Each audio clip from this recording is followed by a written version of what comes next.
Hello YouTube, this is Drew with another dashcam drive through South Carolina today. Today we are going to tour the town of Awendaw, South Carolina. Awendaw is in Charleston County and it is famous for being a town on Highway 17 all the way from like Myrtle Beach, like where I'm from, or say Georgetown, to Charleston with nothing on the highway except for a Tractor Supply, a Dollar General, and a gas station.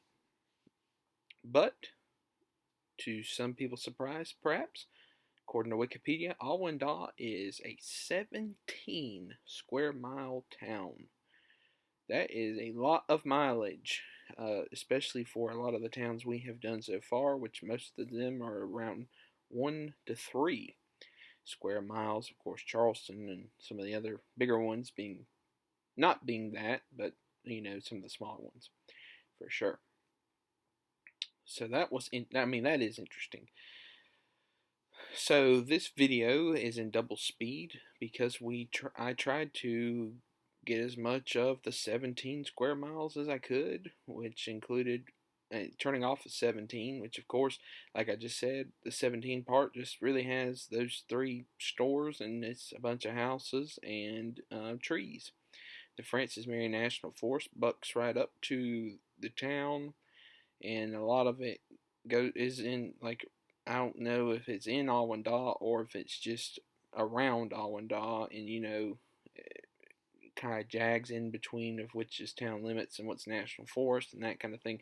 So instead, I went down, I believe, Seaweed Road and Doar Road. I assume that's what it is.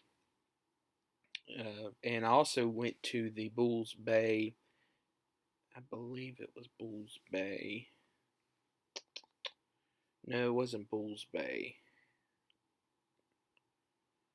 Cape Romaine. I went to the Cape Romaine. I guess it's like a boat landing where you can board a ferry too, but that is not town limits, I know.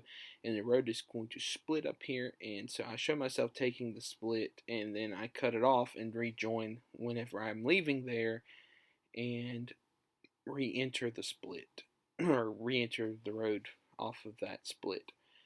So I highly encourage anyone who's never been to this area or just drove through it on 17, check it out. That landing, little spot there, is like national forest. I think it's inside of that technically, but it's really cool. There's a seaweed shell ring. There's the split, and this is me coming off the split after I walked down there. I had a really nice, not really dock, but I don't know what you'd call it. You can walk around down there and just enjoy the uh, ocean side of the brackish water.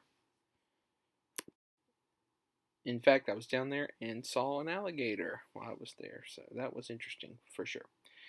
I also would like to do those little ferries, or the ferry down there, and go to like the lighthouses on Cape Romaine, that kind of thing. It'd be pretty cool. And the shell ring is like a thing that the Native Americans, which I guess were the Seaweed tribe, hence Seaweed Road, built with oyster shells, from what I understand. I've never done that, but that is on my to-do list for sure. This is more of the town here. I believe we already passed Town Hall, and there's some homes and stuff, but 17 square miles, so, a lot of this the woods are into the town. There's a municipal park here as well, which I didn't see any park to it, but apparently so. So that was interesting as well. In those 17 square miles, there are less than 2,000 people all together. So pretty sparse and desolate around these parts. You got to imagine the highway is very dark at night, especially without the 17 traffic here. Also from Wikipedia, the Seaweed name is the Native American tribe that lived in this area, and apparently Awendaw is the Seaweed word for red clay, I think is what it said, so that is interesting as well. And the town has been around since 1992, and while I did not expressly see it written anywhere, I would imagine that it exists to try and keep the zoning, or it exists as a like conglomeration to stop so much build up out of Charleston and Mount Pleasant area to keep the sprawl from spreading, kind of like how Van Wyck has done in Lancaster County up in the Panhandle. But like I said, I do not know that. But anyway, here is the rest of Awendaw. Enjoy. I'm going to put some music on and just let you all watch. I hope you enjoy.